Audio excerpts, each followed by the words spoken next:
Your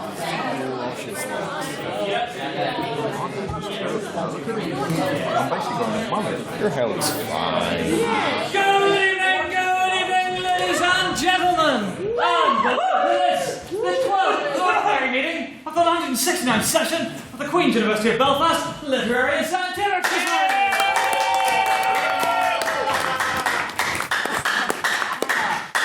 Good evening to one and all of you who have ventured out this cold and dark December night to our final meeting of the calendar year. Sure to be a very exciting meeting indeed. As all of you should be well aware of by now, instead of the usual format of a single debate with 3 speakers on each side, it is going to be 3 mini debates with 1 speaker on each side. But other than that, the format's pretty much the same. 7 minutes for the speech, a couple of minutes for questions, a vote, yada yada yada. So, we're still waiting on the first speaker for the first motion, right? But we'll get to that in a moment. I believe whoever it is wants to make a dramatic entrance, so they're probably lurking outside or something. Indeed, so without further ado, the only announcements I have are, well, actually the only one that I can think of is that I mentioned last week that Die Hard is playing in the QFT tomorrow. I am still fully intending on going. The showing time is 20 to 9. If anybody would like to join me. Please go with somebody. Honestly, I only has to be one person, but just... I mean, it's really fine. I won't read anything until everyone comes. I'll be there in spirit. It would have been nice if we'd been able to do the movie night this semester, but alas we weren't, so this is at least some way to kind of semi-officially do it. So yeah, if anybody's interested, 20 to 9, that's the start time. So yes, tomorrow. Yeah, well, I mean, the actual answer to your question is the 15th, yes. So there you go. So yes, other than that, I honestly don't think there are any announcements. So thank you all who attended our Christmas dinner on Monday. It was in Kitch. It was tremendously well attended, and I believe everyone had a good time. Except for Jude, yes. Yes. Fun story for those who weren't there. A good new member of ours, Mr. Jude Perry, had an unfortunate incident just after the dinner. So what happened was we'd all finished our meal and we're beginning to congregate outside of Kitch before moving down to Wetherspoons. And these 2 young people, ruffians, probably no older than say 15, 16, boy and a girl, came up to them, to the group, and I believe the girl said, or was it the boy? The girl asked Mr. Perry, how do you make a Christmas pudding? And she responded with a turkey, and then she proceeded to smash fake snow in his face and break the plastic cup on it. From my understanding, the person had some snow or something in one of these, and basically went, "Wow!"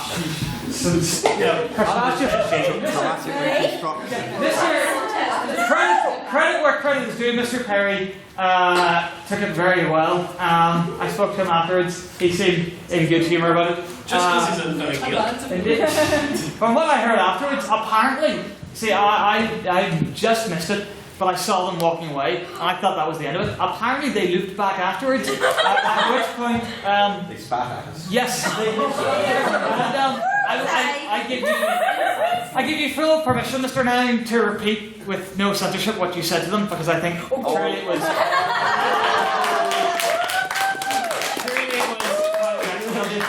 Be dramatic. Sure. You want a fucking jacket?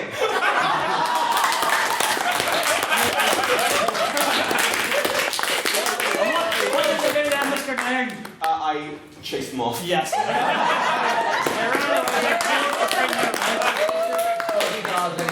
man, Mr. Nine. I wonder if we defecated in their cornflakes. That sounds like a brownie, isn't it? So yes, Mr. Secretary, I can't think of any other announcements that need to be made. No. So yeah, indeed, Merry Christmas to all. We look forward to seeing you next year. There are plenty of plans for next year, as I said. One important thing just to think about is that we are hosting a round of the schools, Comp Irish Times or something? Junior Irish Times, that's what it's called. But the thing about that is that we need 1 person in each room that we have to judge, at the least, ideally 2. and in each room you can fit 4 teams, right? But here's the thing, for each team we get £15 as a society. So the more of you that volunteer, the more money we will be able to have, and that means the more that we will be able to spend on things like Candy Corner or the reception for the formal in April or May, and just other nice things. So yes, you really don't need to have any qualifications of any sort, even if you've never spoken. That's perfectly fine. We'll come back in the new year, but yeah, do you want to say something first? When is it? It's first couple of weeks of January. 20th of January. 20th of January. So there you From go. 9:30 to 4:30. Yes, and there will be food and things like that. I believe. Yeah. For anyone who's hesitant to become a judge, I did it last year and they literally give you a sheet telling you how to judge. It is super easy. Yes. So please do think about that. Just judge themselves. And also, yes, it is good fun to silently sit there and relentlessly judge a small person in your mind. So yeah. Otherwise, definitely can't think of any announcements, but I don't believe there are any. So we shall move on then to the reading of the minutes from the 11th ordinary meeting. The motion last week was that Trump or no, it wasn't. It was the free will. This house believes there is free will. There's not. I'm not going to help him. We'll just Does not exist. That is the motion. Free will does not Right. This house was far from it right now. Just Say the word. I normally give a. sit down, Mr. Brown. Yes. Anyway, I'd like to invite our beloved secretary, Mr. Peter Dunn, to read them.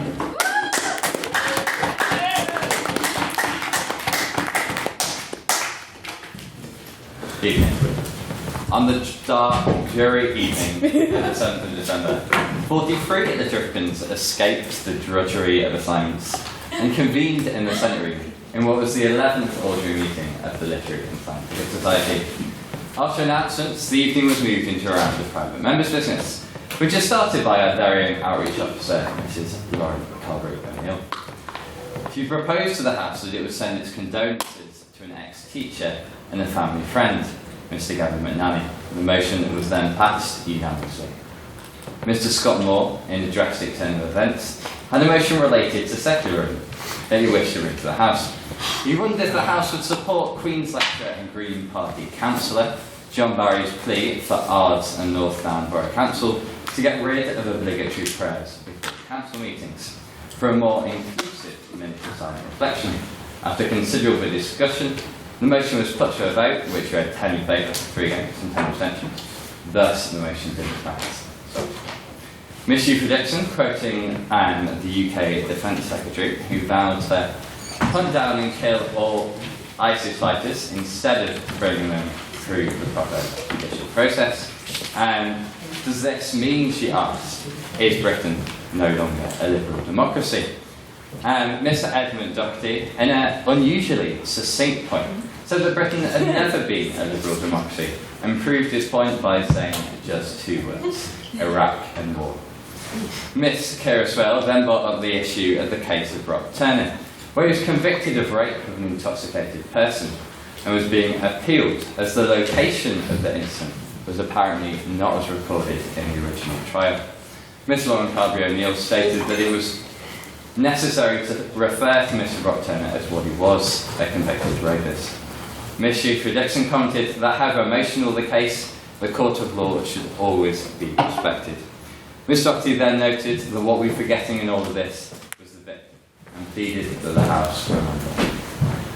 After prompting from the President, who not so subtly made it clear how it had been an incredibly busy week in news, of course Mr. Russell Nairn brought up the most pressing issue of the week, that of the release of the Northern Ireland Sealish Band Aid single, starring none other than Miss Arlene Foster and loads of people who I certainly didn't know and the rest of the council didn't know. Several comments were made commenting how unequivocally bad the singing was, but Mr. Hugh Dubbin notably commented that it was kind of okay, as it was for charity.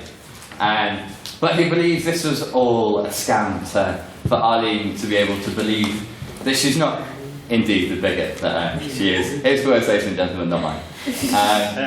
Swiftly on political matters. As a result of the Brexit negotiations stalling, because the DU's opposition, Hugh just continued into politics in this. He said it was a shame that this was the last time that anyone would care about Northern Ireland before it was left to fester in its own deficiency. Then, in a plea to further extend discussion, the President asked our Treasurer, Mr. John McDonald, to come in. Due to a particularly interesting observation that was lodged from the Council meeting earlier that week, our Treasurer looked visibly annoyed that the President was disrupting him, not only pouring Prosecco, but a strawberry liqueur into the Prosecco at the back of the room. But just in time, Mr. McDonald asked the House that considering there was a same-sex couple kissing at the end of the day, was this indeed the implementation of equal marriage that would perhaps be the new red line for the DEP? I think it's fair to say the spirit of Ian Paisley awoke in the external convener in response to this. President's questions was then begun by Mr. Edmund Rupert Doherty. I don't think there's even much point in saying that he started President questions, considering how many times he's done so. He asked the President what he was having at the Christmas dinner, and as always, boring food responses don't get started. Mr. Matthew Sullivan then asked the President if he could be any philosopher, who would he be? His answer was Nietzsche, but apparently only for his magnificent moustache.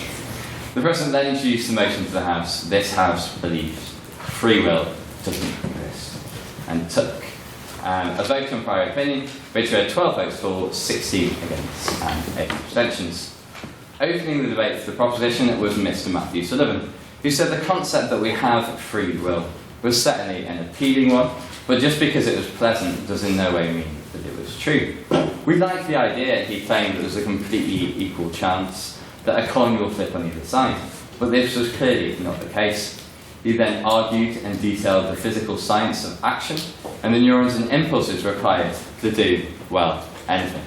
And then concluded by stating that all decisions are a result of external factors. Opening the case for the opposition was Maiden Speaker Miss Clara Swale, who claimed that the concept that Matthew was propagating was just not applicable to real life.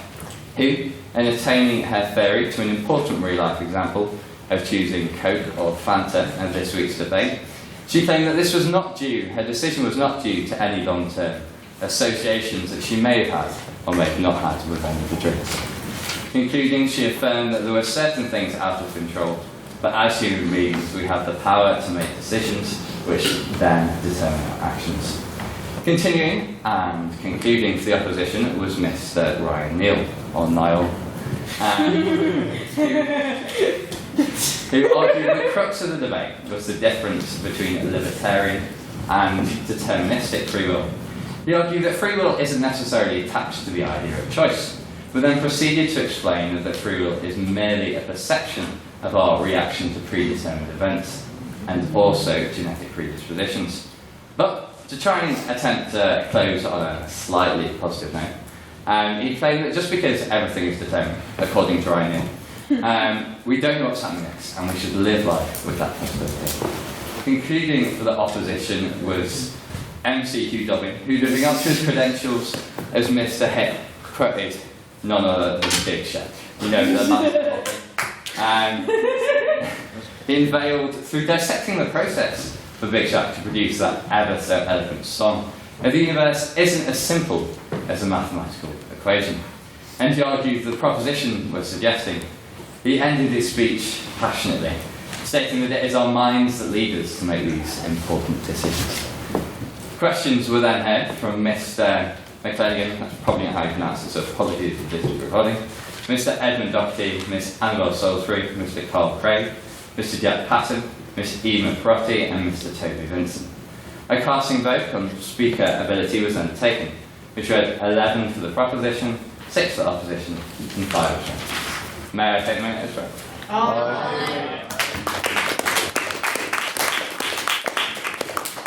Thank you very much, Mr. Secretary. We shall now move on to private members' business. Are there any items of private members' business for the House this week? I feel like somebody had said to me beforehand. There was something.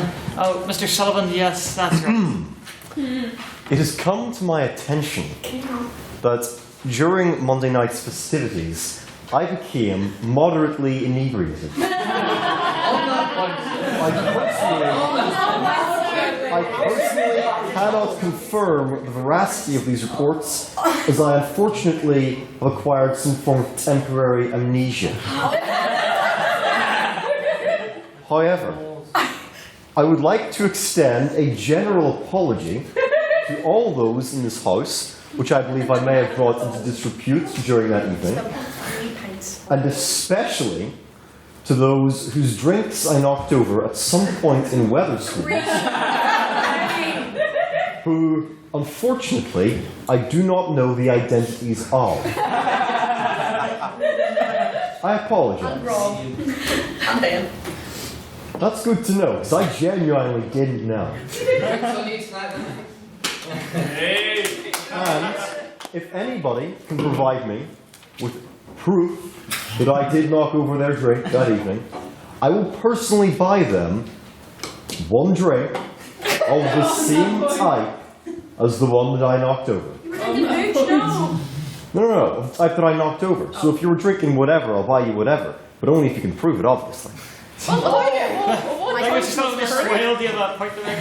What counts as proof though? Because obviously I don't have just like a bit of video camera like surveillance at the tip of my sleeve. But I do. I was sitting next to you and Bobby, and I literally remember this. I was sitting there and I saw him move. And then you moved at the same time. You knocked over a couple of drinks. You knocked over a couple of drinks. I didn't knock over any drinks. And it was Slammed his hand in all the drinks. I know, and then you were shocked and moved and knocked some over. She said, hearsay. Mr. Sullivan, shame indeed, shame resign for your actions. Clearly, we need to start watering down your drinks or something. Are there any other items of private members' business? Mr. Dolan? Okay.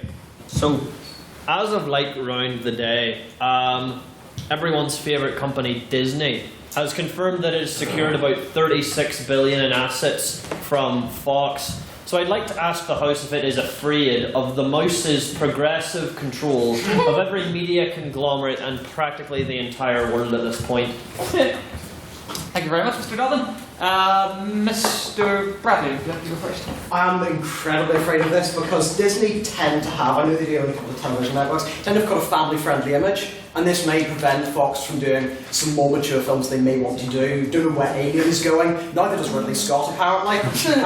With regards to the creative directions, I was at the midnight screening of The Last Jedi, and I can see it being very divisive, and we thought we were going to play it safe before. I think with regards to creative decisions, Disney may be a bit weird in a way that Fox maybe would give the directors a bit more power. Thank you very much, Mr. Bradley. Mr. Patton?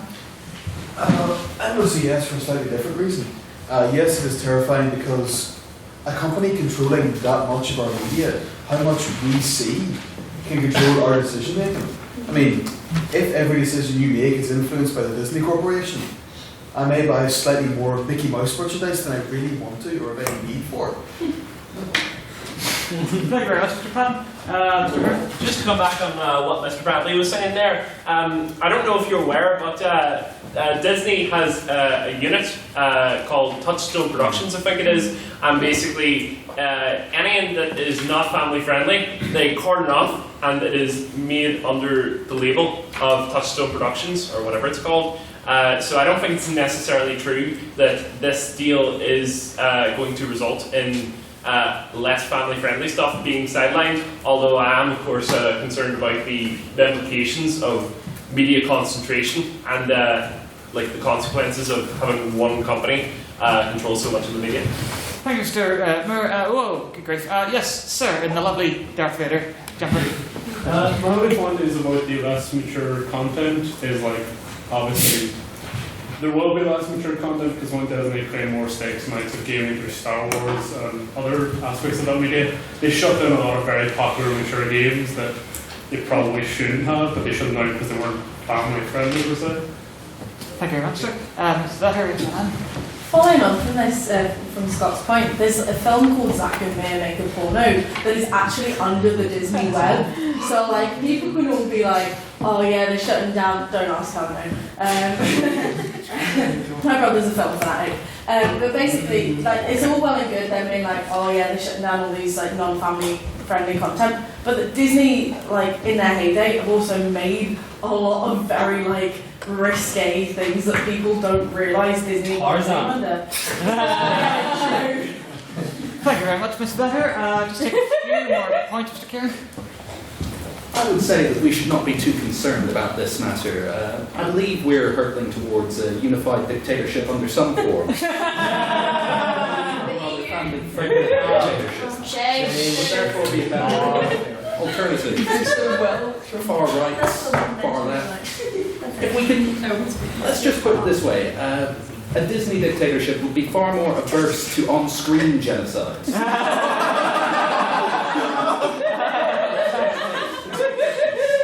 Good point, well made. I'll take Mr. Rogers. Going back to Mr. Bradley's point, how could this whole Star Wars thing be any more divisive?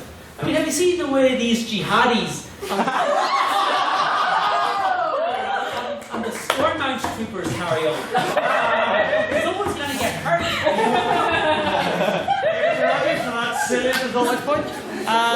Mr. I would say that whether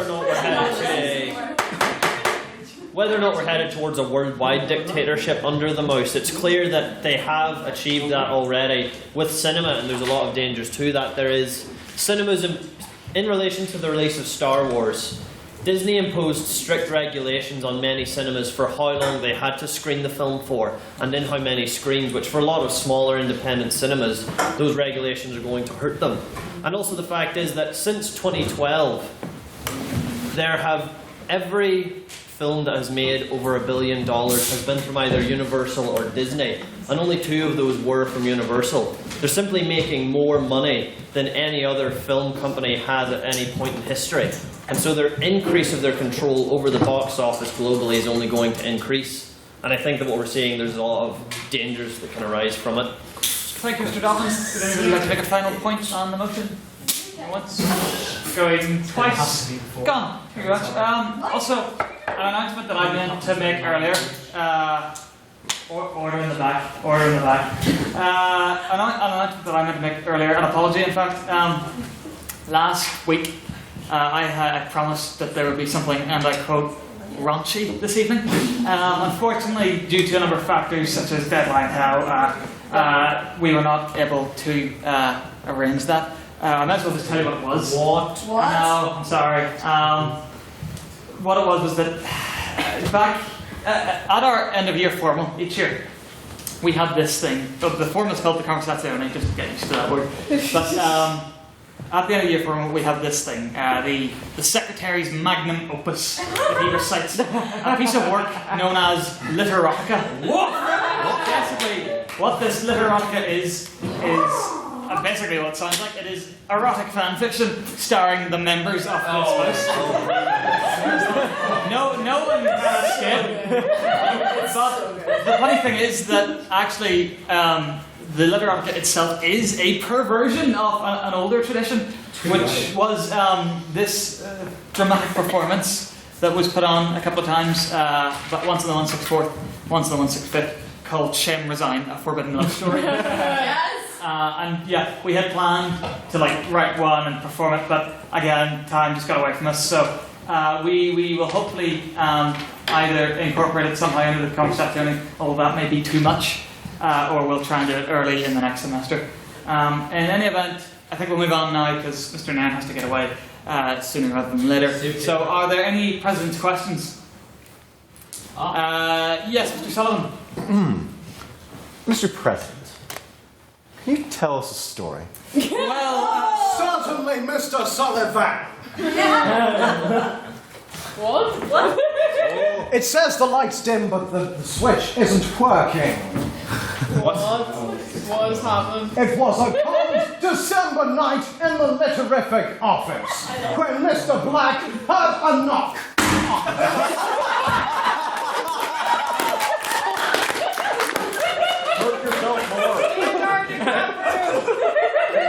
I will do anything for the craft. A knock on the door. Do it. I'm not doing it again. So is that not? There's a knock on the door. Goodness gracious! I wonder who that could be at this hour. I couldn't see because I was busy caressing my hand. The open door on the hog's head. He had so lovingly prepared for dinner. He strode over to the door with trepidation and undid the lock. Mr. President, may I come in? I need to speak to you on a rather urgent matter. Mr. Secretary, what a pleasant surprise. Do come in.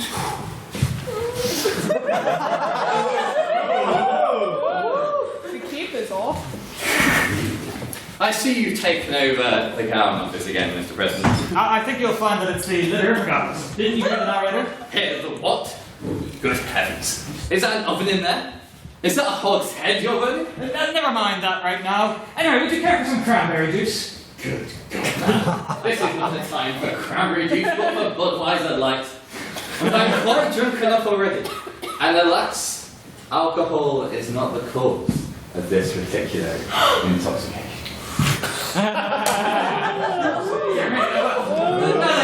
Mr. Secretary, tell me again, what is your name? Pete. Yes, Mr. Beck, isn't it? No, that was the other one. I'm the better one, Mr. Dunn. Of course, my apologies. I sometimes struggle to remember the names of people that aren't me. I say, Mr. President, there appears to be something stiff, protruding from your trousers. Yes, that's Mary, my gavel. Rather splendid, isn't it? It's made of the finest wood. It's very sturdy. As the President whipped his gavel from his trousers with great enthusiasm, Mr. Dunn found himself blushing with girlish excitement. I can see it's rather sturdy, Mr. President. Why would you mind terribly if I were to bang it? Why, Mr. Dunn, what sort of question is that? Need I remind you that I let you bang it just last week? In fact, I let you bang it several times. Yes, Mr. President, I know you did, but really, I rather enjoyed it. And I was just about getting the hang of things, and then you stopped me. Yes, I didn't realise that you enjoyed it quite so much. I would let you do it again, but I was fiddling about with it a bit, and Mr. Sullivan told me off. Mr. Sullivan? Well, yes, apparently he disapproved of how I was handling it. Something to do with the head, I think. I can't believe this. Consulting with Mr. Sullivan, of all people. I thought we had something special. Next, you were telling me that Finn has been stroking it. Well, he does have a nasty habit of putting it where I don't expect.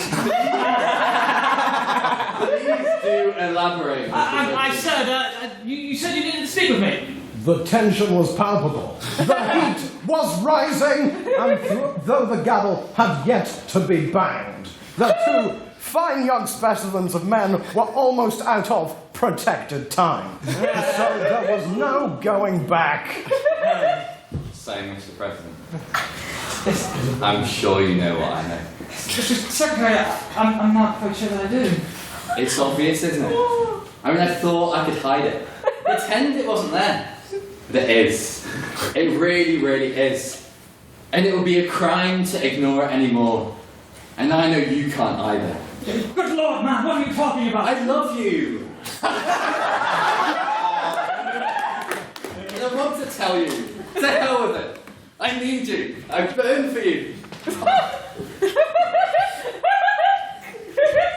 I see. Please say something. I'm sorry, Mr. Secretary. I'm just afraid it could never work. I'm simply not attracted to your kind. I see. Men, you mean? Oh, no, that wasn't it. There must be something. Englishman. If this is about you proving you have many Irish friends. No. That's not it at all. Then please, Mr. President, tell me what. It's just, I'm a president, and you're a secretary. I could never feel for someone who wasn't a president. But do you not know? Know what? I am a president of that fine society, Amnesty International. TV. Suddenly, the attraction between the two was like lightning. Drawn inexorably close, the two began to get into the searing heat of the moment. hands disappeared into gowns and other places. Ties broke up, pocket watches clinked together.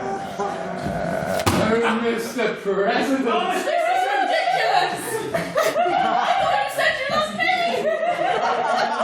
Kiss you, fool! To hell with it! Let's give them something to really shake my time about!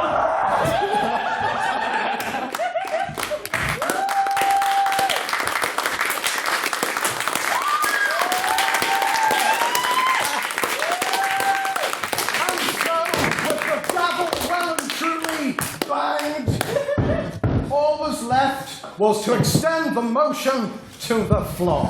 That's in, same design!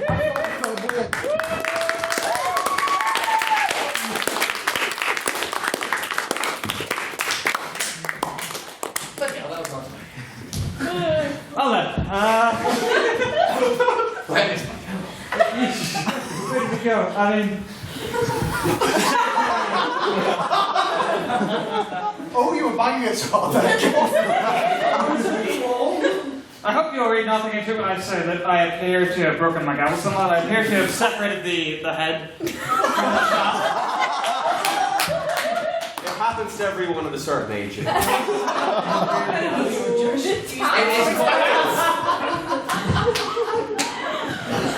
My beloved, you're gone. Thank you, Dad.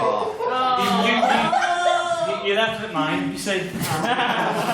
So yes, hope you enjoyed that. I probably should have been better to preface that with the reason why the old councils did that was because it was done before one motion, which was this house would get tied up or be tied up, and another one which was something along the lines of this house would legalise prostitution, and so it kind of played into that. And so, seeing as how one of the motions tonight is this house would rather be naughty than nice, we thought we'd put on a little show for you. So, yes, I'm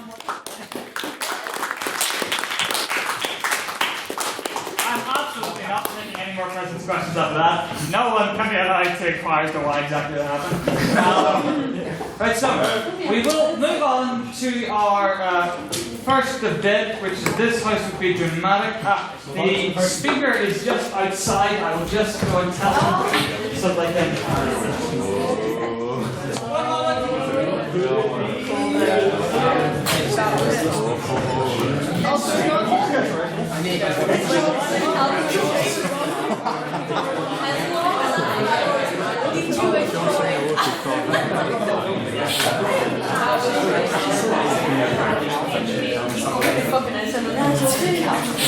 That's Stephen there. It's Stephen. We're not going around. I can see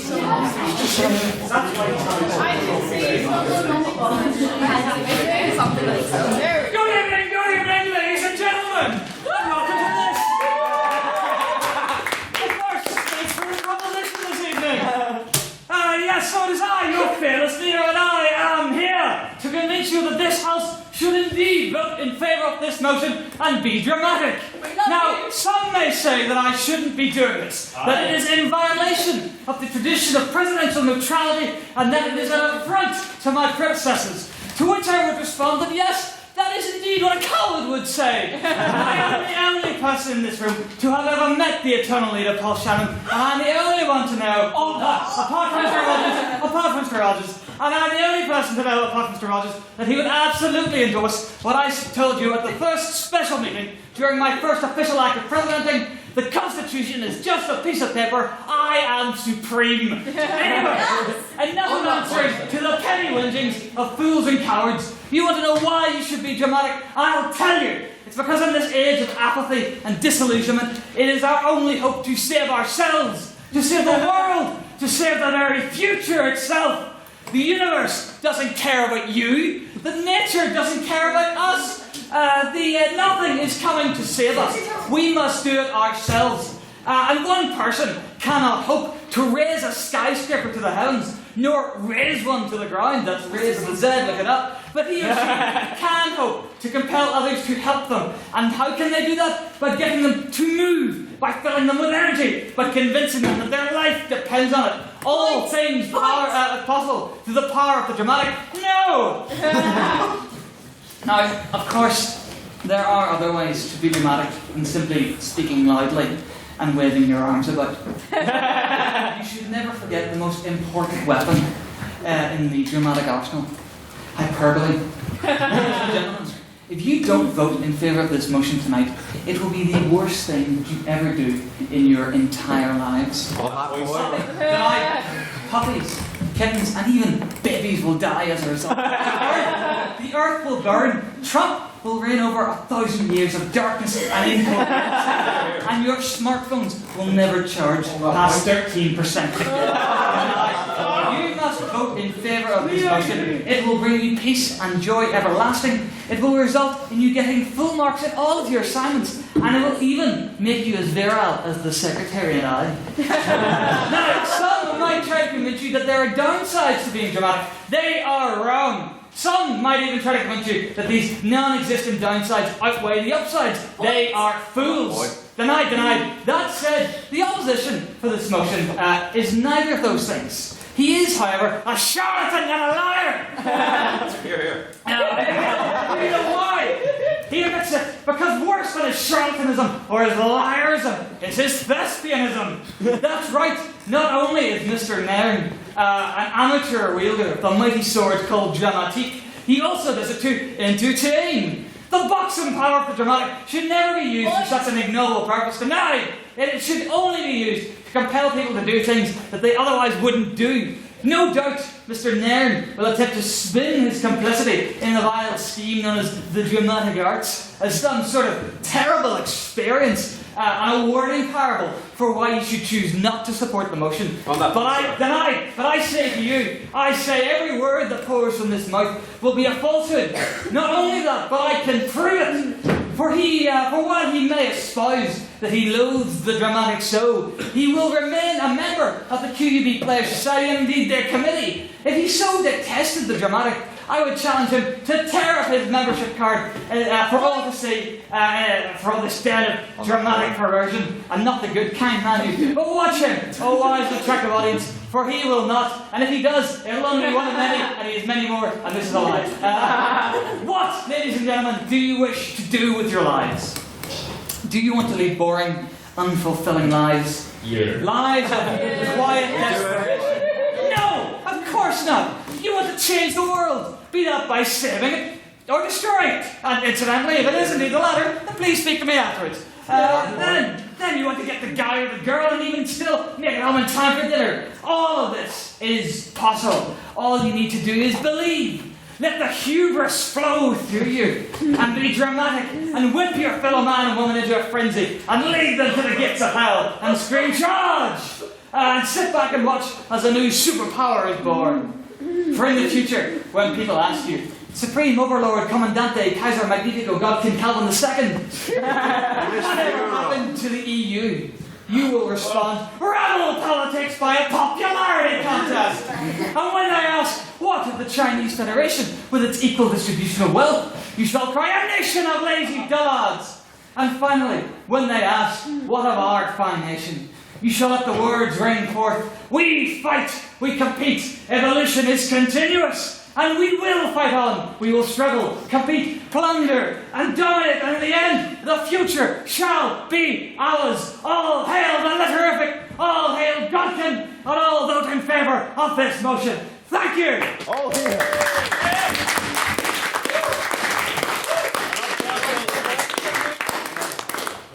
The gavel. I do not know what the gavel is. Yes, the next speaker for this motion is Mr. Russell Nairn. Yay!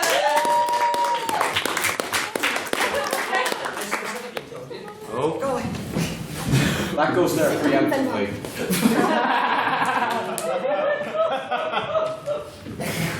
Additionally, lies.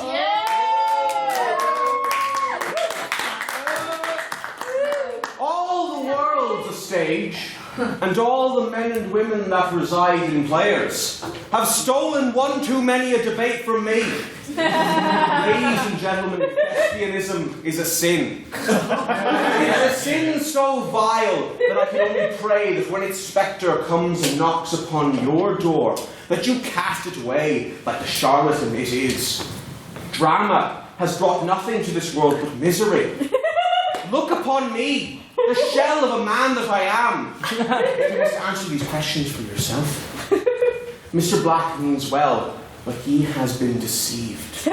Deceived by the very spectre that enthralled me. So, Mr. Black, I put before the house that any fool who seeks to tread alongside me on the path to damnation by suggesting that being dramatic is anything but a punishment must answer me these questions 3. Question the first: why should we be dramatic when drama is a bad thing? Question the second: why should you be dramatic when it makes you miss all the fucking debates?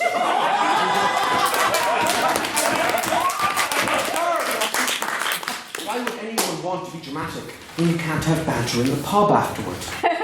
To expand upon the first point, notice how the word drama is seldom used with positive connotation.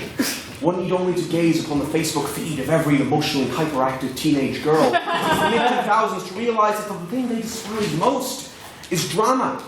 Indeed, if you look upon those very same posts, you will notice that said individuals are all snakes, honey. Upon it for a moment, my dear Literificans. When has being dramatic ever been a good thing? When would you ever want someone to describe you as a dramatic person? Dave is very dramatic. You see what I mean? Describing someone as dramatic does not conjure up images of the stage, of lights, of soliloquy, no. It conjures up images of a person who throws a temper tantrum because somebody ate one of his red Smarties, and everybody knows that those ones are his favourite, and he set them aside specially. Why, oh why would you ever want to be dramatic? Now we enter a very personal territory, ladies and gentlemen. The truest and most heartbreaking reason why you should never be dramatic. When you're being dramatic, there's one activity you want doing, and that activity is debating. On that point. This past semester I was tricked. I took Shakespeare's shilling, and as such was conscripted to serve with 2 regiments of plays. As we were thrown against the enemy lines, I was battered, bruised and beaten, and on more than one occasion I could only think of the green fields of the Literific, which I had left behind. I missed more debates than I could count, my dear companions. I closed my eyes, and I tried to listen out for the distant echoes of POIs. The faint murmuring of a point of order, but no. I hear nothing but the screaming of thespians and the recital of poetry everywhere. Are you not in yourself now being dramatic in your speech? I should explain that. I should explain that briefly. I'm a sad case. No better example of this can be seen with my maiden speech. My first time speaking here was not with my high school sweetheart at the Mars debate, nor was it with my passing love affair in the Godkin debate. No, my speaking virginity was lost on a loveless fling with this house believes Trump will destroy the planet. A one-night stand that left me feeling lost and betrayed. On that point? No. But now, here's the real rub, and that rub lies at the pub. Have you ever wondered what non-debaters talk about in the pub? I know it's a chilling thought. I had always assumed that everyone wanted to debate at any time, but you understand now is why I never really had many friends. Do you want to know what they talk about when you're being dramatic and not going to the pub? On that point, sir. No, thank you. They don't talk about debating. How can anyone hold a conversation that doesn't centre around some topical political issue? How, when the pints start flowing, can you suddenly not get the urge to share your views on the Japanese? How can you let the clock tick past 2 a.m. without starting a good old-fashioned drunk debate? On that point, sir. Go. Well, you know yourself.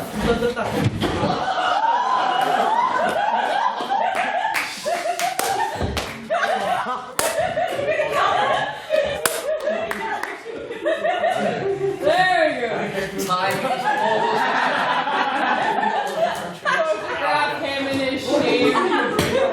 He's answered my question. Stand up, Mr. Such a dramatic fall there, Mr. Hickman. Happy picture. Right, time resuming. And the really terrifying thing is people who are dramatic don't talk about debating. They talk about drama. Think large and hold upon that fact. If you do as my foe suggests and be dramatic, you shall be damning yourselves. damning yourself to night after night of sitting there with pint in hand and nobody to debate with. No, thank you. You shall be bursting at the seams with controversial opinions, and you shall have no avenue to vent them through. You shall be trapped within the very purgatory that I find myself in. Now, ladies and gentlemen, as Miss Vettel said, it is too late for me. I am already taken by the drama, but you don't have to be. But I have a plan. A plan to reverse engineer drama against itself. Use it to further the agenda of our founder, our Lord, our idol, Leo Godkin. I have summoned my dramatic energies together and created a brief poem which shatters my opposition's argument and reaffirms my own. I have to still be dramatic, ladies and gentlemen, but you cannot be. You can reject this motion. So, end ye not, Literificans, trapped in a thespian machine. Instead, raise glasses high and cry, Sláinte the Queen!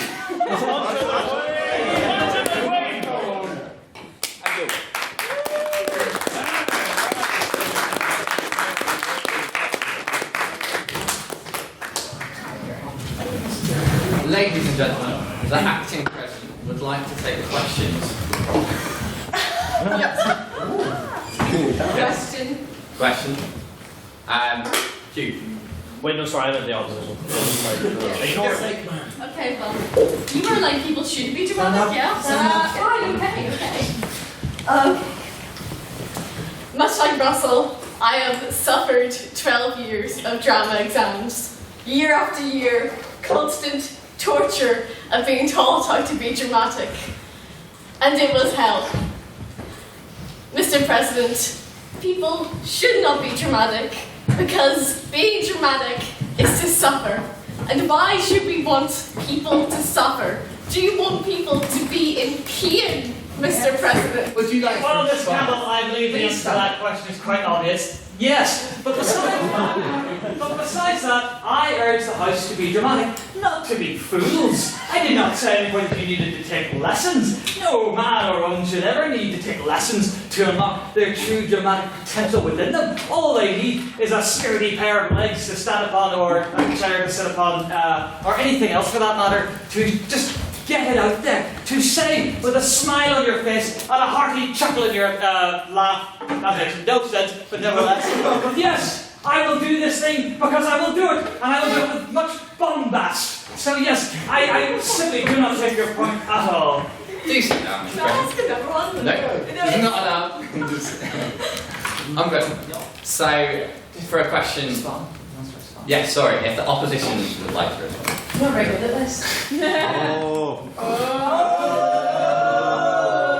love the part. Kick her out. To be fair, I was sort of in my own world for most of that, so. Shame resigned. However, I shall inform him that were he not to refer to a hearty chuckle, he would say that the hearty chuckle rose from his belly and not from his laugh. So now we're done with that. And now, if someone would like to have a question for the opposition. Ooh, see, I've got this in here. You're definitely not allowed. I'm sad. See, she looks far too desperate to answer the question. So I'm going to and I've already answered yes to him, which makes it even funnier to give the question to Mr. Rude. That's not funny at all. So who's going to ask it then if Rupert Doherty's asking it? Please stand up. Mr. Nairn, you say that you've hardly had any chances to debate. However, I can think of two very important debates that you have had with none other than myself, in which we have gotten to the semi-finals of the Irish Times, Mr. Nairn. How can you forget these important debates? Because they were a sham.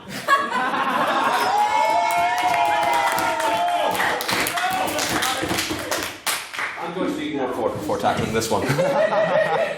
I would remind you, Mr. Doherty, that I may as well have not spoken at both of those debates because both times I got through by default. As such, as Mr. Dobbin suggested, it's a bit of a sham. And there you see, ladies and gentlemen, he has exposed the crux, the flaw, the fatal killing point in his argument. These words, just these are crowning words, or whatever. Yes, he's exposed the fatal flaw in his argument. He has had time to debate. He has had time, in fact, to progress further in the most prestigious Irish debating competition than most others from this institution in recent years. You see, he is, as I said, a charlatan and a liar. You must vote against this man, if not because you support the motion, then to protect your integrity. Any abstaining questions, I believe, is this point of the evening. What a choice that I have today. Mr. Rogers, I'm going to give the pleasure to you. Oh, yeah. Is that all you're going to give me? Or? Yeah. What in God's name is a drama exam? 9 o'clock on a Tuesday morning, in the Albert Hall, pretending to be a tree for. Miss Campbell, I think you just sit down and take this to the bar afterwards. If Mr. Neck would like to come through the last To be fair, Mr. Rogers, have you ever tried to be a tree for an hour and a half? It's quite. I'll give you 3.5 hours in Tullymore Forest Park. And did anyone come to my one-man play? I did not invite anyone. And I was spying on people. In his usual eccentric way, Mr. Rogers has hit the nail on the head. As you could see, dramatic. Yes, indeed. Truly, what is a drama exam? It is nothing. It is a figment of some poor soul's imagination. Truly, there is nothing of value to be had from the formalised structure of the dramatic. It is only of any value and merit when it comes from the soul and not from some ivory tower or other such institution. You tried to Shakespeare. I think we can have another round of questions. Yeah, are you happy with that? One more, yeah. Yeah. So, any questions for the proposition? Questions for the problem? Come on, guys. There's loads of hands up before. Right, definitely not you. Kara, you had your hand up. Go for it. Right, so you basically say that the drama only exists when it comes from the soul. So basically, like, you should be dramatic, but there's also with acting you can do something called what's the word? Improv, where you can it comes from the soul. Where it comes from the soul and stuff like that. So how would you respond to that? Improv can be dramatic, yes. When you're doing improv, yes, it is coming straight from the soul. You have a direct line to the soul, to the heart of your dramaticness. Yes, let's go with that. Again, the general would be slightly sidetracked there by all this. My point is again, to be very clear, not that you shouldn't be dramatic, that the sort of drama and dramatique that is exposed by my opposition speaker this evening is the wrong kind. It is the formalised, educated kind, which truly is awful, and that is why he is speaking against it. If you go with the real stuff, the real good stuff, then you will see that clearly you should want to be dramatic, as not only does it inspire those around you to move and whatnot, it also inspires yourself to bind around curtains and leap to your feet and such. So yes, indeed, be dramatic. I would counter the proposition speaker and fellow charlatan's point by pointing out that this pure drama he hints towards is not something that inspires people, it's not something that brings people up. It is indeed something that when you channel it, as I am attempting to do now, you look like a bit of a knob. I want to say bollock, but I can't get away with knob. Me, obviously. Any points to the opposition? Bollocks are very loud, man. Any points to the opposition? I have questions, kind of say both, but if you were going to choose. There is a section for that next. You should probably wait. War floors, not allowing people to be dramatic. Who gets to decide who's dramatic? Because someone saying Slanch of the Queen would make me quite dramatic, if anything, but other people can decide who's shy and would be like, not really dramatic. Yeah. I have a very, very simple answer to this. Who gets to decide who's dramatic and who isn't? I do.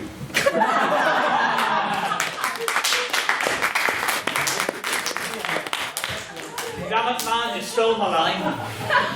Yes, You're quite right. So it's worth pointing out that whilst I say drama comes from the soul, it's worth pointing out that first of all, not everybody has souls, and even those that do can just be miserable sods with not a dramatic bone in their body. So yes, I mean not everybody has the capacity, but those that do should revel in it, allow other people to revel in it, for truly it is the highest form of art. You'd like to demonstrate? So, for a final profound point, do we have any abstaining points? No. I'm definitely not giving it to you. And I hate you too.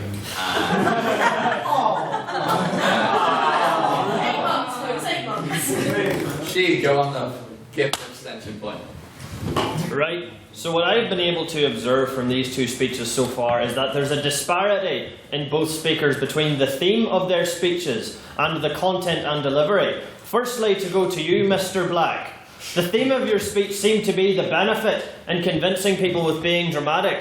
But the problem was that your hyperbolic manner of speaking was blatant lies toward the audience. So I'd like to ask you how you say that being dramatic is completely convincing, whenever you have only used dramatism to give yourself an absolute authority that in the context of this debate doesn't exist, and blatantly lie to the audience. To Mr. Nairn, you say that you were held captive by dramatism and that you missed the debates because of it. But this is, again, incongruent with the delivery and content, because you predicate that assumption on the notion that debates themselves are not dramatic. And when you observe the basket of deplorables that generally turn up to these things, I think that we could assume, framing it in the ideas of the reasonable man, that they would look at this and say that this is a bunch of ponces doing nothing but being dramatic. And how would you both respond to those points? I think it's very telling that you use the phrase basket of deplorables, because you, Mr. Dolan, are fake news. What I said was the truth. Not a single falsehood slipped past these lips. It was all the truth. If you would deny it, then truly you would deny these people the salvation that I am attempting to offer them through the power of the dramatic. I urge everyone in this house, believe me. Believe what I have said, and you will know the true joy that comes from being dramatic. So yes, please, vote for him. Mr. Dobbin. Order. When we are speaking here, though we may be a bunch of ponces, we are not being dramatic. We are being a new term, which I have just coined today, called debatic. It's rather nice, and it is not dramatic, so my point still stands.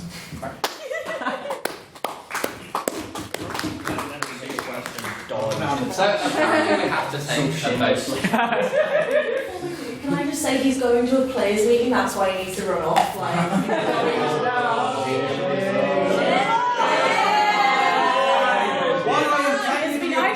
I'm obliged to attend now, yeah, so it's not because out of willingness. He's the first year. There's no such thing as free will. Indeed. So, if we think our president spoke best for the proposition tonight, would we like to raise our hands? And say aye. And say aye. Aye. Please don't vote for it. 2, 3, 4, 5, 6, 7. A respectable 7. And votes for the opposition, Mr. O'Sullivan. All those voting for the op, please raise your hands and nay. Nay. Nay. You're all miserable sods. Is that a fact? Yes. A true fact. Wikipedia that. And anybody abstaining on the vote that think both of these lovely specimens voted or equally badly, please raise your hand. Men. 5, that's 6, that's 7, that's an 8, that's a 9, that's a 10. No! I lost the technicality. So, the secretary now will read back the votes of the evening. 7 votes for the proposition, 10 votes for the opposition, and 10 abstentions. So no one wins. Well, Calvin still loses.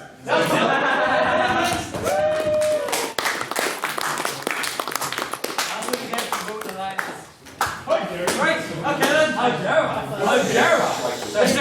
Nairn shall now exit the room. I will return the lights to the pre-Shimmerdine.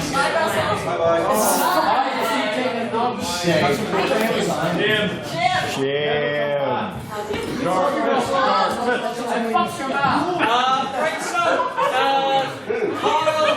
Carl or Jake, the one to shine up in that window, please.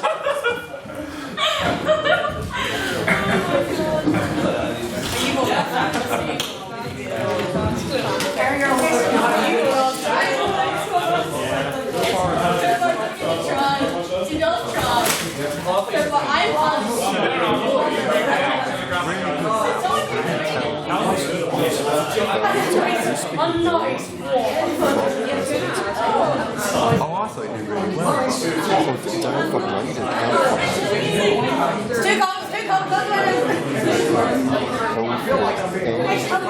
Okay, ladies and gentlemen, that was quite the trial of my voice. The next motion for this evening is this house believes the Literific is an old boys club. He says as he dons his guide. That's certainly good. Folks in the corner, keep it down, please. So yes, I'd like to welcome our first speaker for this particular motion, Miss Outreach Officer, Lauren Carberry O'Neill.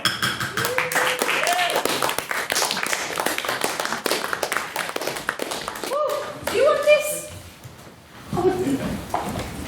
No, that's archaeology.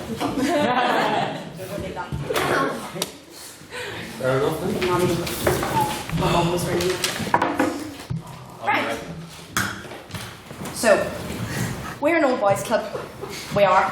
I'm just going to outline that right now. Yeah. We are. For all of the reasons I'm going to outline, I'm very, very strongly outline them. But don't let the fact that Lily and I are on council fool you, because Lily and I have a bigger set of balls than any of our fellow councillors. Shouted from the rooftops. So don't let the term old boys club make you think that it's only made up of men, or only men are well fit to handle it.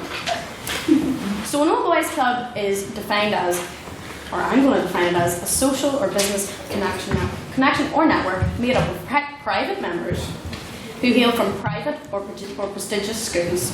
It can apply to graduates of a single school and does not always specify singularly men. Generally, it is to blame for its former members holding high status work or societal positions.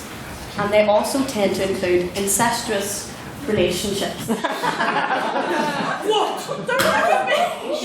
How dare you? Now, to quote a quote I found Google because I don't know this person's, I don't know. It's all about social acceptance and being in the in crowd. The good old boys club, no different from a clique, except the stakes are higher.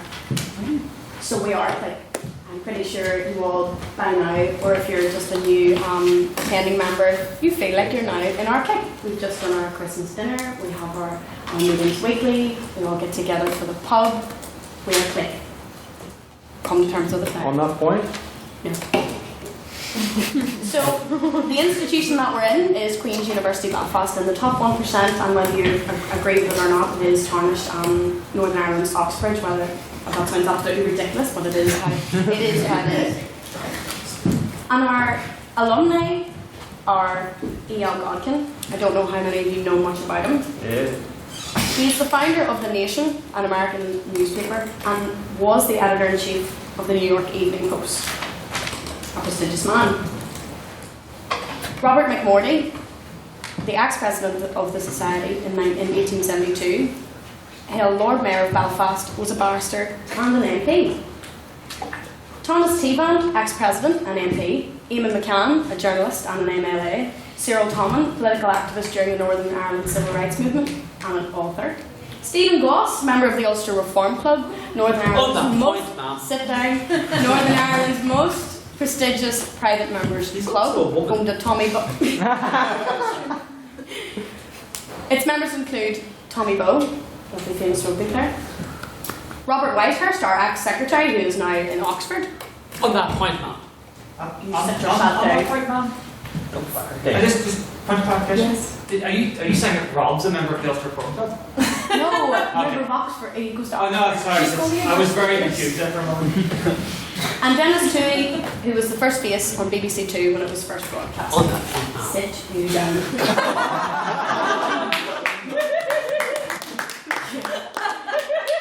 You're going to get the back hand later. Now, Thanks so much. I'm pretty sure a lot of you had me, or quite a few of you had me asking questions of what schools you went to before this debate. I was curious to see how many of our members attended non-private or non-grammar schools, and I'm going to say that I found a very, very strong majority attend Bangor Grammar School. Yeah! And they're very loud about it and very, very proud of it. Lawrence Sheriff, which has an old boys club called the Old Laurentians. Mr. Morgan. Private schools in Sligo. Methodist College Belfast. Pretoria Royal School. Pretoria Royal School. Private International School in germany. And Silcoat's private school in Yorkshire. And our own secretary who attended Woodhouse Grove for £9,000 per year. You based that? Back in Yorkshire. Sorry. Would you like a quick point of information? Point of information. So,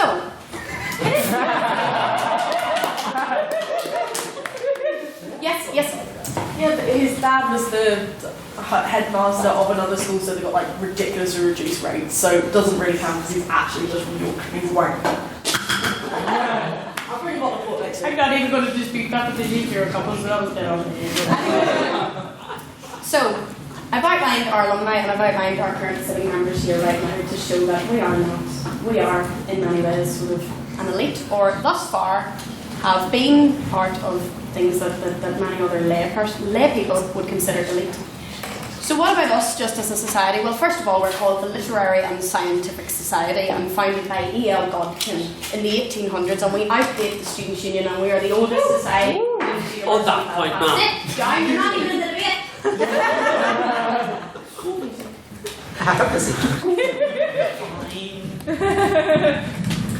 So if that's not enough, we don't even call our formal a formal. We call it a conversazione, which is defined as a gathering of scholars. So if that's not fancying yourself, I'm not quite sure what it is. We have lapel pins instead of hoodies. On that point! He's wearing one! No, on that point, though. Our chairs were suits and ties. Not a tie all the time, but we would like it to down. Robes. We have HLMs. On that point! Our fines include port. We mark ourselves by sessions and meetings at every meeting and for every year. On that point. And we hold a room called the Senate Room. On that point. On that point. Now, that all said, most of us probably do fancy ourselves as well informed, whether you want to admit it or not. And we no doubt enjoy the clique, whether you would like to admit it or not. And the network we are part of is thanks to this society. And personally, I am very, very thankful to it. I myself know I will keep these networks for the rest of my life, more so than anything I've been a part of in my whole university experience. An old boys club does not have to be seen as a negative thing. We welcome everyone from all walks of life. All this. Everyone's welcome. However, once you are a part of us, it very much becomes a large part of your university life. Especially for us council members who have nothing better to do. I would argue that it is beneficial to all here that we get this opportunity in the presence of like-minded critical thinkers and, as per history, future Ulster Reform Club members, politicians, high-flag writers and journalists and businessmen. We may not all be men, but these things take all forms. I urge the House to vote with the motion, and I implore you to keep it so as we can contribute, so that we can continue to feel part of something bloody special.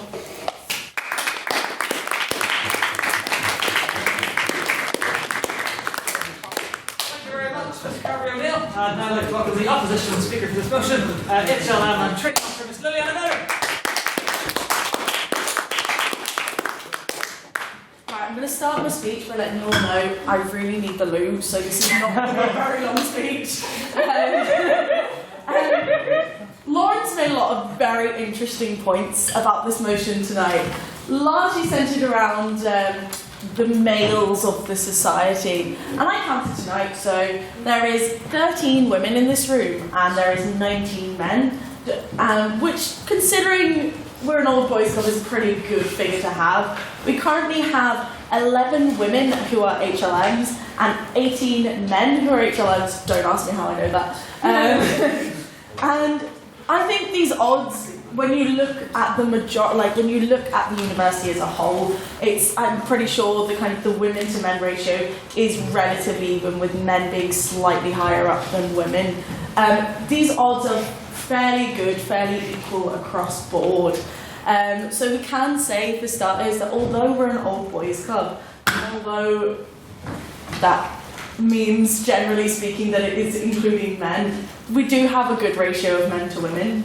Also, I don't know where you got your definition of old boys club, but I got mine from Urban Dictionary. On that point, yeah, what? I had mine off Wikipedia. Urban Dictionaries was distasteful. Urban Dictionaries towards is the pretty end. damn good. It was distasteful. Yeah, so hers was fairly similar to mine, and I kind of based mine roughly around this. So, an informal system by which money and power are retained by wealthy white men through incestuous business relationships, not necessarily purposeful or malicious, but the Old Boys Network or Club can prevent women and minorities from being truly successful in the business On that world. point, you can. No. Obviously, slightly askewed from Lauren's, but when you look at the way that, although we do have a lot of members who have gone on to do good things in their lives, and quite a few of them have been men, we do have people like Shalene Marhan, whose name I can't pronounce for the life of me, who's actually an OBE and was the first female president of the society, and might I say first of many. We have had a good few female presidents. Let's not forget that. One of which was Mary Louise Sinnott, who in 2013 was featured in an article in the Belfast Telegraph with Juliana Rocha, which Juliana Rocha wrote. Both members of our society, one of which later went on to be the female president of the society. They both stated that. Mary Louise basically put, if I didn't have anything else to do in university outside of my course, I wouldn't know anything about politics because of the Literific, which I think is a pretty good accolade anyway. However, this is all well and good, and I know you're probably like, why the hell is she talking about all these fantastic women, and why is look at that? But women and men have a lot of different things in life that they bring to different events. And from being one of the only women on council for 2 years, this is my third year being on council now, the council before me was made up completely of women, apart from one, although Harry could probably be cast as a woman. We don't really talk about that,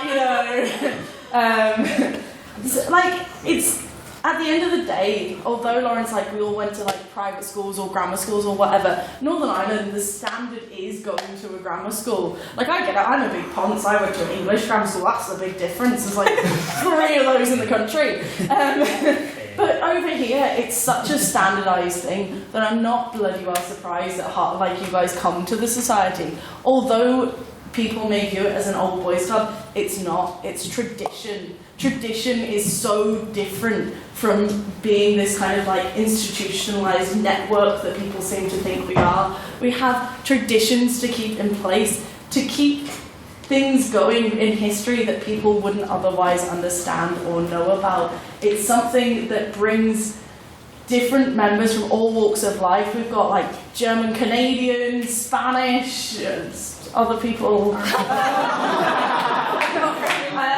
In the society, you get all sorts of different things. You get the amount of international students that come, I think, really negates the idea of it being an old boys club. It's not, guys. I really need to pee. Anyone want to ask me anything? Yeah, okay. I specify that it doesn't always mean gender specific just to men. I know that. And also The only reason that I listed men was because when I searched it on the internet, the only thing that came up to me were men. Well, you didn't search hard enough because I spent a good 5 minutes searching. And I came up with a lot more than this. Also, it helps if you're logged into the Literific drive. But, no, I know it's not gender specific and like I get that, but like at the end of the day, gender comes into it. Like, who here classes themselves as a boy still? No? No one? No? Yeah, I think men, yeah, sure. Although it's not necessarily gender specific, it is still something that people relate to gender at the crux of it all. And for all womankind, let's get rid of this bollocks and keep going. Thanks, fun.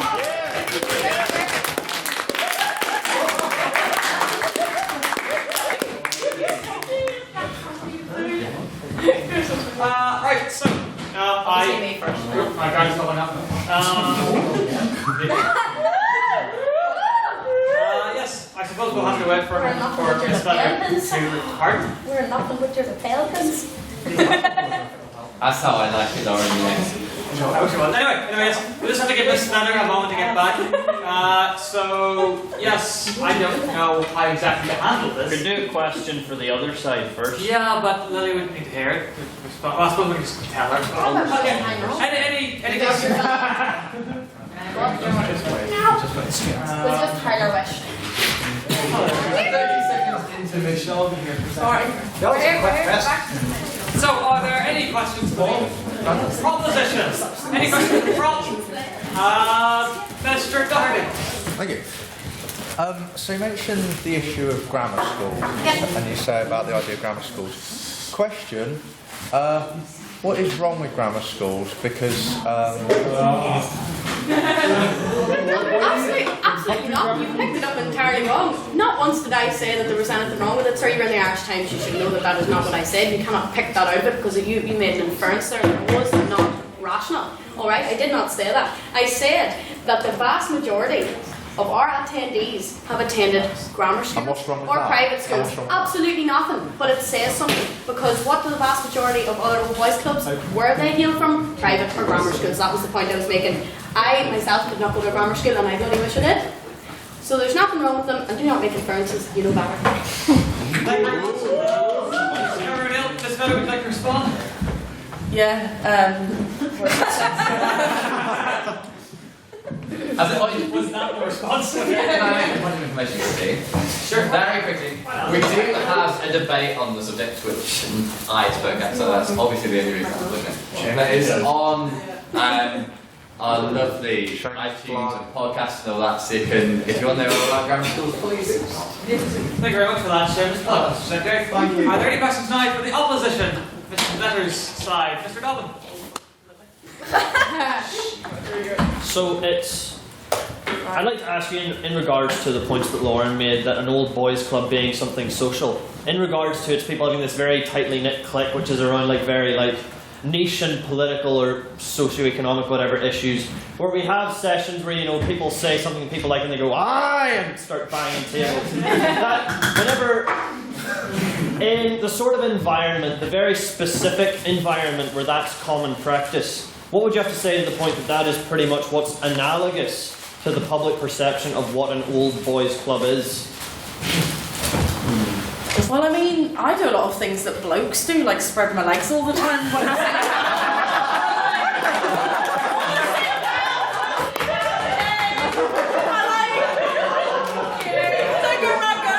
she's a bloke with a massive shawl hanging out there.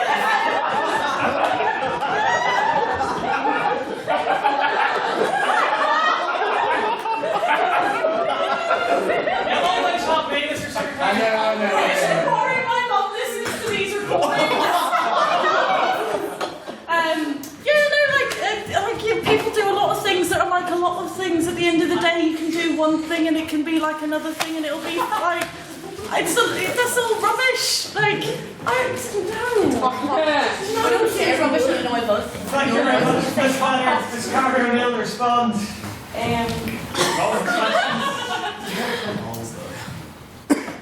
When I hear that sound, I associate with an old boys club. So, where's it? Aye.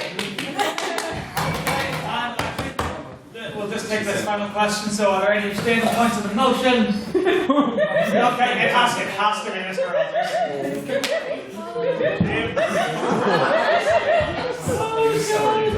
Ladies and gentlemen! Oh no, sorry, that's dramatic, isn't it? In response to this, O'Neill. It's abstaining. Yeah, whatever. Sit down, Finn. No. Go home, Finn, you're drunk. As, Go on. You know. Order. Firstly, I think it's very unfair to refer to the Literific as an old boys club, seeing as our oldest honorary life member is 30 years old. If at the very most, if we're a boys club, we're the Scouts. The Scouts after dark. People you mentioned, Stephen McCann is from Bogside. Stephen Goss is from the bogs of Andytown. And Robert Whitehurst is from the cultural bogland of Ballafeckenmena.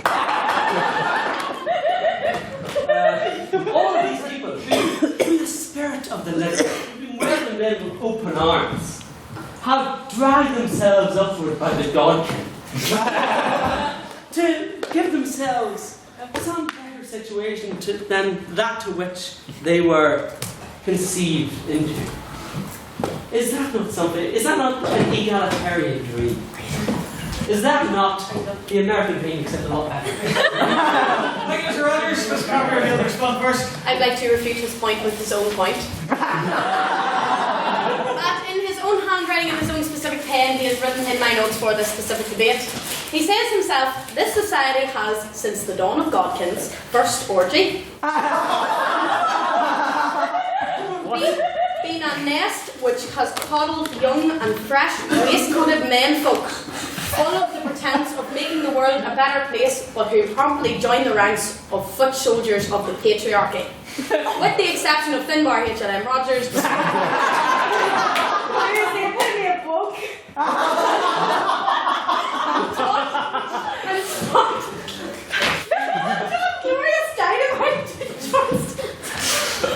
Sorry, there you are. It's better to close this. I don't think we should ever listen to anything that Mark ever said.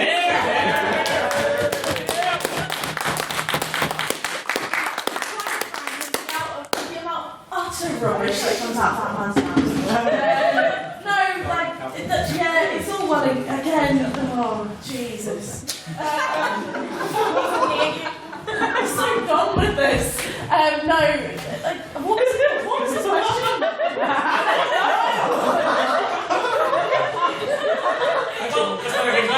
So I think that means Yeah, well, of course. So, thank you very much for those speeches. We shall now move the House to a vote. I'm afraid because look at the pad, got another set to go through. Yeah, can we close this? Well, yeah, sure.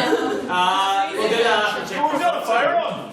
With all those who'd like to vote in favour of the proposition, please raise your hand and say aye! Aye! 1, 2, 3. It's Todd's. One. Raise your hand, say aye, keep up, keep up. 1, 2, 3, 4, 5, 6, 7, 8, 9, 10, 11, 12, 16, Mr. Secretary. 15. More than 15. All those who'd like to vote against the motion, please raise your hand and say nay. Nay. Okay, 2, Mr. Secretary. All those who'd like to abstain on the motion, please raise your hand and say nah. 1, 2, 3, 4, 5, 6, 7, 8. Mr. Secretary. Mr. Secretary, let's speak up there. 15 votes for opposition speaker, 3 votes for opposition speaker, and 9 abstentions. Therefore, the Literific is an all boys club.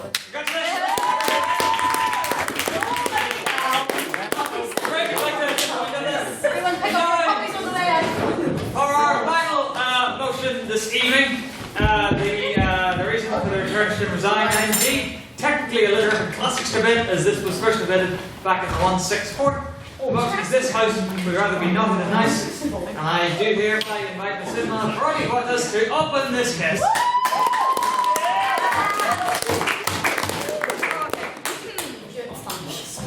Yeah, I know. That's why I'm doing this one. Okay. I'm going to say, where's Finn? Well, it's not here. Okay.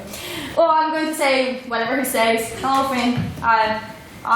Well, good evening. Bad boys, bad girls, and non-binary people, or whatever.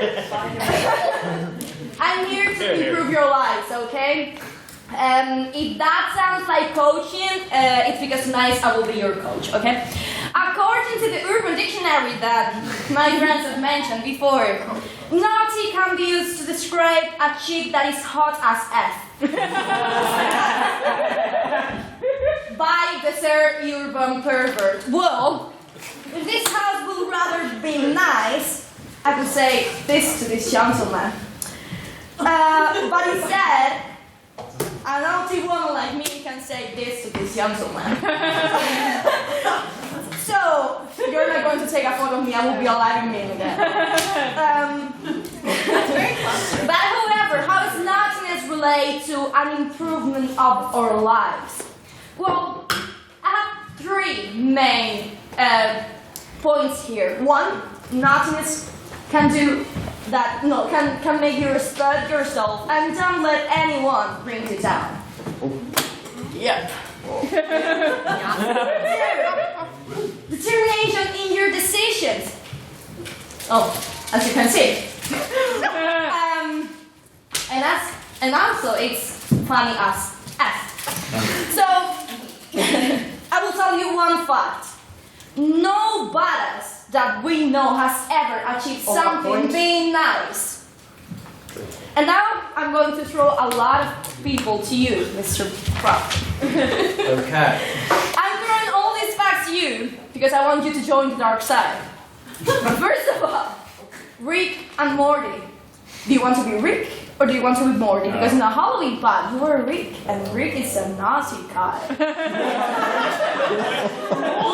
at hardcore party. Well, Quentin Tarantino being nice will say instead of let's use all this blood, he will say, oh, let's use some unicorn tears in there.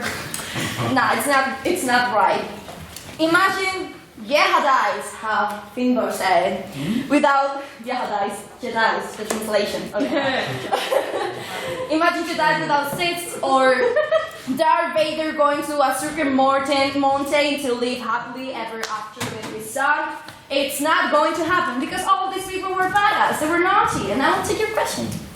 I was just going to clarify, I was going to go as the Doctor, who's possibly one of the nicest fictional characters, but I've gone as him the past couple of years, and quite frankly, people are bored of that particular fetish of mine. And you know why? Because he's nice, he's not naughty, that's why we want naughty people in here. A lot of questions, So, yes, I'm throwing all these factors. I want Mr. Bradley to join the dark side with me and be naughty with everybody.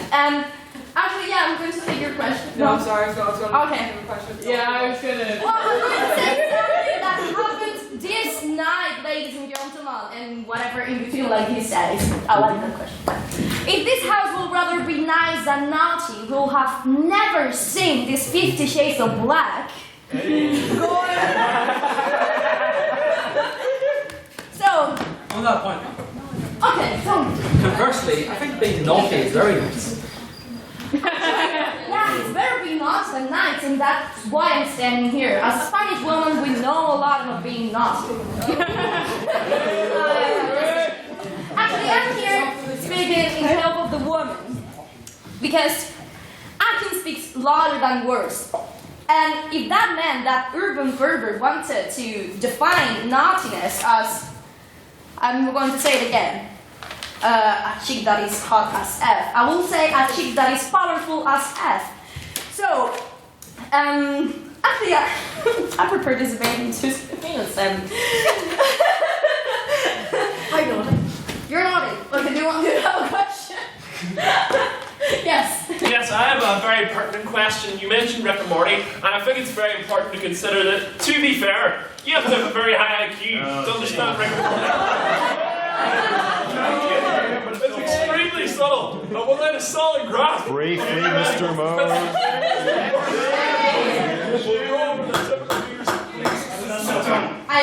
I agree with you 100%. That's why I'm here talking about Rick and Morty because I have a high IQ there. We love you. So, whatever. I think that's why. Yeah. Point of order. Yeah. Seeing as how, the rules have been fairly lax this evening, thank you for the amusement of the house. If you would like to actually say the phrase hot as F without any censorship, I will allow it. Just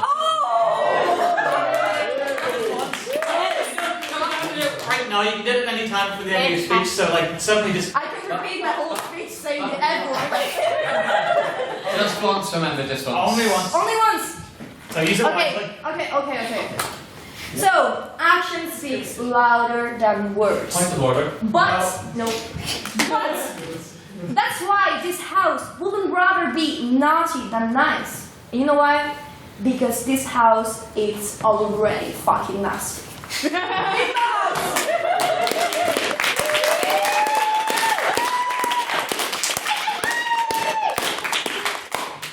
Thank you very much. We're going to stand now to speak to the opposition, the final speaker, Technology Officer and President Emeritus, Mr. Matthew Bradley.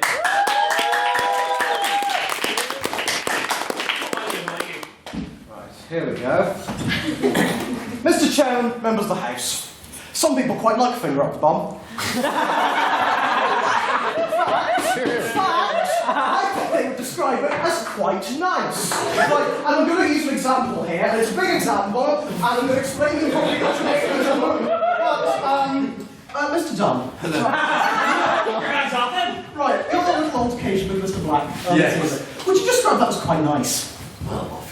Yes, I think it was quite nice. And in fact, I would say I was incredibly aroused watching and narrating it. This does not mean that it was naughty. There was nothing morally wrong going on there. And I'm going to prove this definition of the motion. Love is love. Definitively. Right. So, naughty but nice, as we know, an allusion to that Christmas song about Santa Claus watching you when you're asleep. Now, I think the naughty there must be moral. Because I don't think Santa has got a big red book of kink shades. Santa does not care if you spend your weekend being vigorously rammed up the backside by a man dressed as a Minotaur. He doesn't care.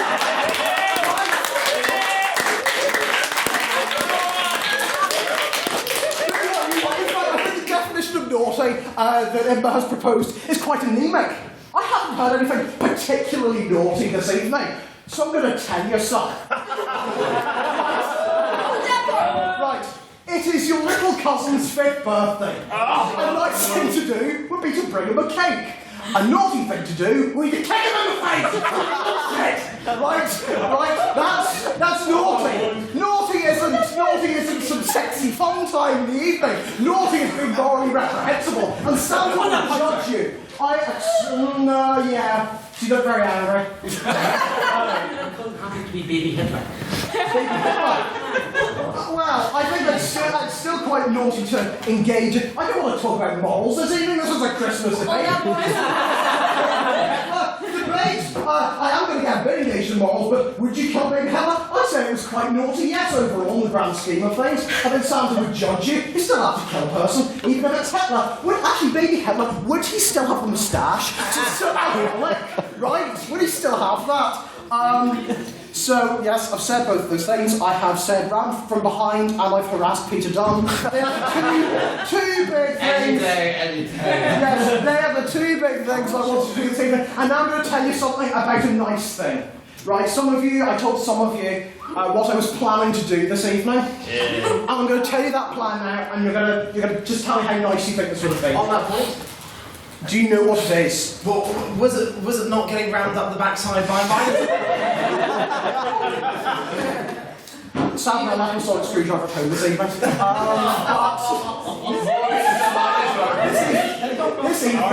This evening has been a roller coaster of filth, hasn't it, ladies and gentlemen? On that point, can I just say what I was going to do? What my plan was this. At the end of my speech, I was going to treat you all to a lovely rendition of A Christmas Carol, telling you why you should all be nice. And then it was going to transition, shock horror, into a cover of Humble by Kendrick Lamar. With the words holla, be, line, because I don't want to risk any more sweary bottles, being replaced with a projection of Michael Rosen going, nice, right? And it was going to be the best thing ever, but midway through editing it, my computer crashed. So what is the message here? What is the message? The message is this. There's so much dreadful stuff in the world. We are in a world where things are burning.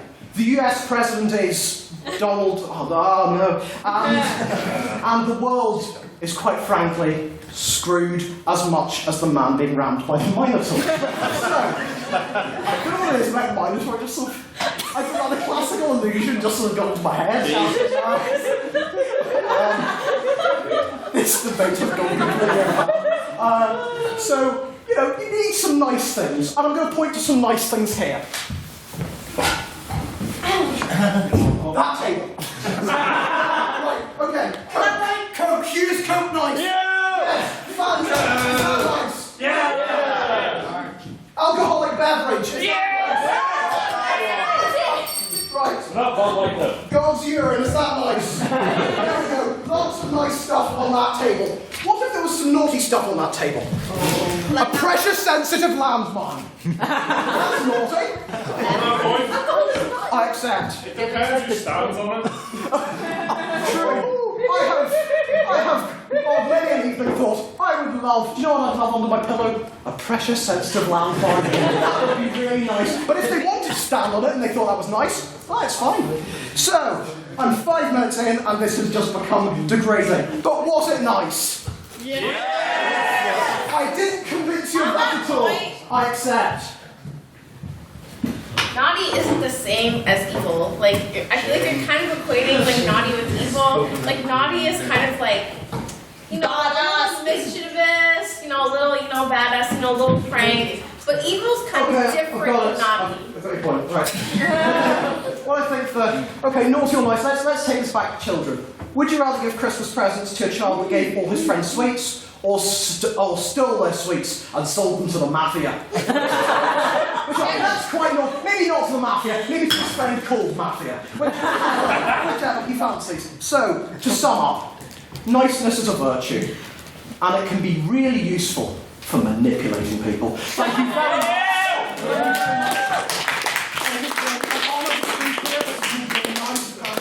Work on that a bit more. Be nice. Merry Christmas. And oh no, I can't use my pun that I was going to say after the rap. Just everyone pretend I've just slayed Humble and said, remember to get your Christmas wrapping done early. And that's the end of my speech.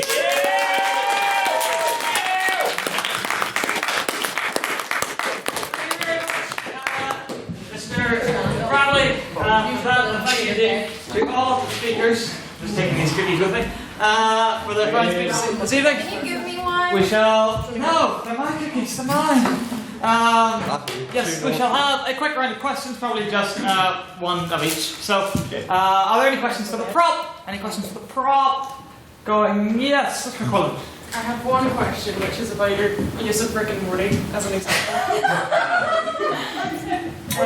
You said that Morty is nice, but Morty is not a nice character, so I'm questioning your use of him as nice. Given that he works an entire planet, and etc. etc. Thank you for calling. Okay, it's actually a very good question. Boring, Mr. It's a very good question, but the thing is just if we compare the two characters, who is another one? Morty? Like, no. Freak. Or, I mean, that's how I saw it. If you have another different thing, like, we can discuss it later. But for me, it was just like, I'm saying that because he was stressed at Halloween, like, Halloween, he was stressed at home, right? Yeah, that was a fun thing, but I didn't. Thank you very much. Mr. Bradley, would you care to respond? This debate has been, like, you've brought up my sci-fi interests, which I'd like to say is a very nice thing for you to do. Because everyone knows that any excuse for me to talk about Doctor Who, I will take with open arms, or indeed I'm not used to Minotaur metaphor again. That's I've lived with that. But anyway, I think my use of the Doctor as an analogy was Rick is sort of like the anti-Doctor. He does things for his own amusement and to hurt people. He is a completely awful character. Naughty character. Also, if Rick was your friend, he would, as the quote goes, send you to Satan for one corn chip. He's not a nice guy. Whereas you'd probably be friends with the Doctor, even though you'd probably die midway. Which is, his hearts are in the right place, but tough. Thank you very much, Mr. Bradley. I deserve to die. Thank you very much, Mr. Bradley. You mentioned an affinity for sci-fi. Then you should join the QB Sci-Fi Society, of which Miss McQuillan is the president. Yay! Are there any questions for the opposition?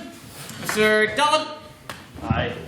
So, it seems to be that in your speech, whenever you were talking about more obscure interests, for carrying out the risque, the taboo, or the depraved, that you seem to have squirreled that in a way in which that is considered nice behaviour, whereas the traditional perception would be that that is something naughty. So if we are to taper back that perception, and to say that such acts are not nice, and take the traditional definition that nice is something a lot more menial, and look at the debate in that perspective, in what way would your central argument change, in which way you would rather act? Thank you, Mr. Dolan. Mr. Bradley? That was a bit verbose. I can't really answer that, but I was going to bring up something. This is why. Actually, no, I'm not going to bring that up. I'm awful. That was really bad. That was a tasteless joke. I'm not going to say it. No, I'm not going to say it. I would be banned from this society. I'll be the judge of that. I'm not doing it. I'm not doing it because it's incredibly naughty of me, and then don't be bad. I'm going to be really nice and get are there any I'm now going to do a nice thing and help clean up because I'm not a monster, right? So I will use. Don't violate the term paper. Miss Parati, would you like to respond so we can keep this moving and wrap things up? Yeah, sure. I agree with you. He didn't answer the question right. Good stuff. Bradley, stay here for a second so we can wrap this up. Any abstaining points? Mr. Richbarn? Yes, you refer to Darth Vader as being naughty over nice. However, at the end of the day, I know where you're going. Darth Vader chooses to do a nice thing to save his son from the Emperor and repents at the end. So, is not the moral that we should be looking at? He destroyed a planet, okay? And he was happy with that. And actually, he But the loved point that. is it not possible for everyone to be nice no matter how naughty they have been, and we should aspire to that virtue? Okay, I don't think that was I can be nice 20% of the time, but I'd rather be naughty 80% of the time than being nice 100% of my time. So if we're going to compare that to Darth Vader was nice 20% of his time, but was naughty 80% of the time. That's me. That's it. Why are there so many sci-fi references? Mr. Bradley, to respond. I think he was nice. That's pretty much it. He wasn't nice. He saw the light. He wasn't nice. Order. I'm going to say the politest way of talking, and I would very much like it if you didn't interrupt. I was being nice. If I was being naughty, I would have detonated a bomb or something. I didn't know, because I do have that power. The Darth Vader thing, that was a redemption. That's the idea of it. He was a nice person that went naughty and then went, actually, no, being nice is all right, and saved everyone on the planet of teddy bears. Mr. Bradley, and is there one final abstaining point on the motion that can be directed to both sides equally? I shall give it to... Well, I don't know what the last point was, so it could be the same point as the thing. Is it about Darth Vader? Miss Feather, it's on to finish the questions. I feel like this might end up being the same point. But so you mentioned alcohol when you were gesticulating over there. And surely someone behind me pulled the face and was like, is that not naughty as well as nice though? Isn't that like a double entendre? Isn't that one of those things that is both? What do you do when there's two things? Would you still be naughty and nice? Why don't you just come together? He's naughty, but he's eating nice things, so what do you do? Mr. Bradley, respond. I think I think it is a matter of definition. But I think people who've had alcohol in here, has anyone been naughty with their alcohol this evening? Well, that was an accident, and I tried to be nice by cleaning it up, but Calvin made me stay in the room for the debate. And that wasn't naughtiness, that was just my passive aggression coming out. Expressed over the years, and I don't want to influence this debate. But really, nice alcohol is when you have a drink and you're nice with your friends. Naughty alcohol is when you drink the alcohol and you die.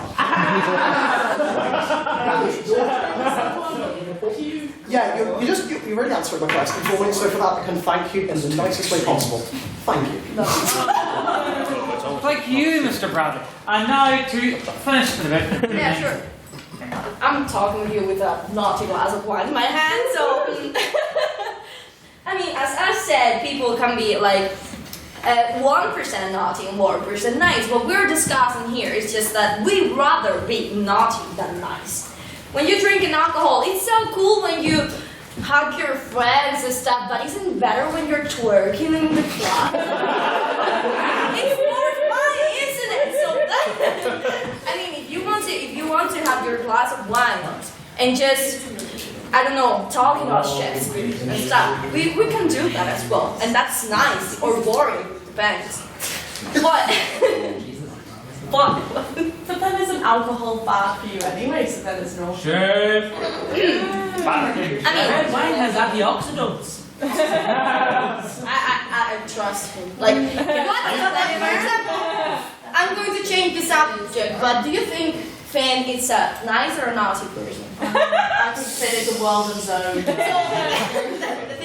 The thing is, what are we going to do without people that are naughty and without people that are nice? There's a balance, but still, with that balance, the nice people are just boring. I'm sorry. Well, thank you very much. Very much for that. So that about closes the debate this evening.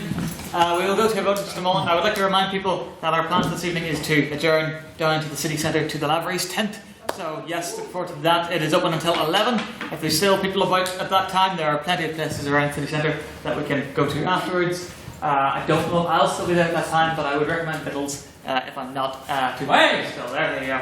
Also, before we leave, I'd like to get a big group photograph of everyone. If you've seen the event page, the cover photo is like a nice big group photo that we got last year at last year's Christmas party kept a bit. So everybody when we're done, come up to the front. And is there a spot on the bottom of that to screw a stand into? Yes. Yeah, we might be able to do that, but we'll work that out. So make sure you do that. And also, after that, you can feel free to file on or whatever. But I feel that there are a few things that build camaraderie and friendship more than a bit of communal singing. So I'd very much like us to sing just one Christmas song as a group before we leave. Does anybody have any suggestions? People think That one about Santa and he sees you when you're sleeping, you know, and it's thematic. Anyway, we'll now move to the vote. Could all those who would like to vote for the prop this evening? Or yes, so then please raise your hand and say aye. Aye. Aye. Aye. That. 1, 2, 3, 4, 5, 6. Well, 1, 2, 3, 4, 5, 6. 7. No. 7. All those who'd like to vote for the opposition, please raise your hand and say nay. Nay. 1, 2, 3, 4, 5, 6, 7, 8, 9, 10, 11. Mr. Secretary? 10. Go ahead. And all those who would like to abstain on the motion, who'd like to express no opinion whatsoever, I think both sides spoke equally well, equally terribly, please raise your hand, say it loud, say it proud, say meh! 1, 2, 3, 4, 5, Mr. Secretary. I love you both equally. 6, 7. I got 7 actually there at the end. Could you please read the vote back to me? 7 you can. That was 7 votes for the proposition.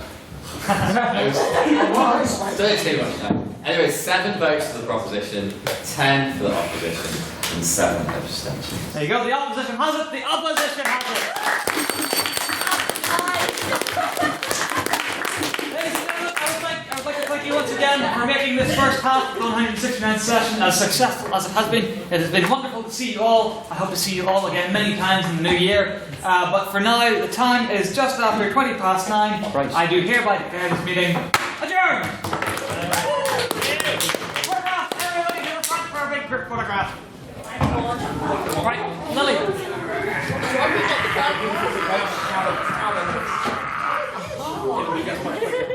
Oh, I didn't know it had that. We'll just do that and it'll be so much quicker. Yeah, I didn't know it had that.